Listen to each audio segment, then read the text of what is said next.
Peggy 18. Amalur is changing. Magic, once lost to the mortal races, has returned to the world. This is the age of Arcana. Order is giving way to chaos and destruction, and the Fate Weavers know that there are none in this world fated to save it. But hope lies in one who has already died, a hero who will embark on a quest to reshape the fate of the world. The legend begins in the Well of Souls, when gnomish scholar Fomerus Hughes finally succeeds in his attempts to restore life to the dead. The pursuit of immortality. You're the only proof of what we've achieved here.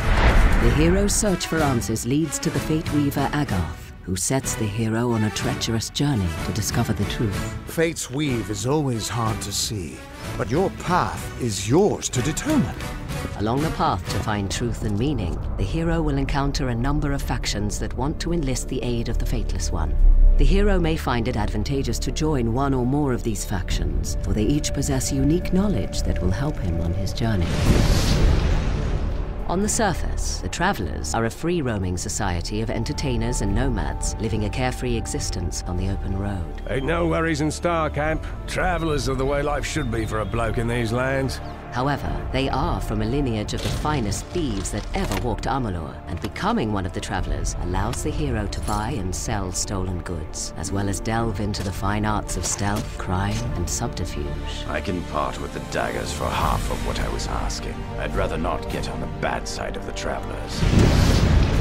The Scholia Arcana was formed generations ago. It has since become the central university for all mortals who wish to study the practice of magic. We have a responsibility to know what these forces are, so that we may better control it. A student who shows sufficient talent is granted access to the libraries of the Scholia Arcana, where they may study the arts of sagecraft, dispelling, and alchemy. My suspicions regarding your potential were well-founded.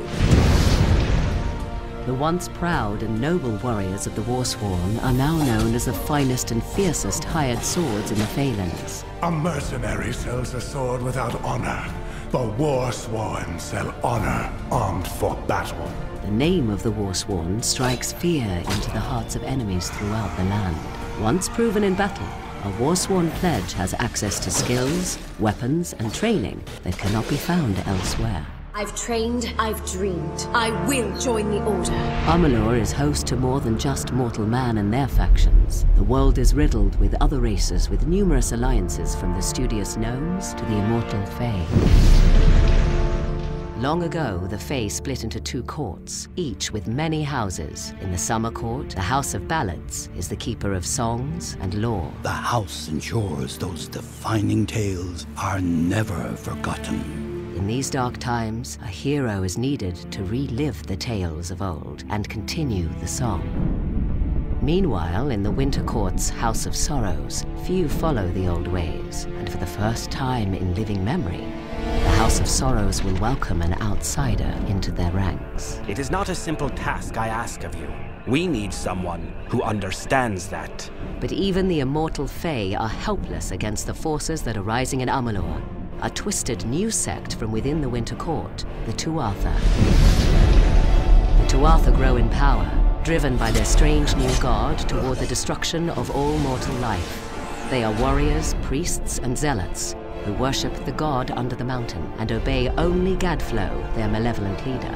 For the first time in the history of the world, Fae have marched to war against the young races, and after a long decade of conflict, it seems that the Tuatha will emerge victorious. The rise of magic has upset the balance in Amalur, and the world teeters on the brink of chaos. Death has freed the hero from the bounds of fate, but there is a treacherous journey ahead for the Fateless One. With divided factions and warrior insurgents with their own agendas, the escalation of pure evil in the war-torn land will challenge and ultimately shape the hero's destiny.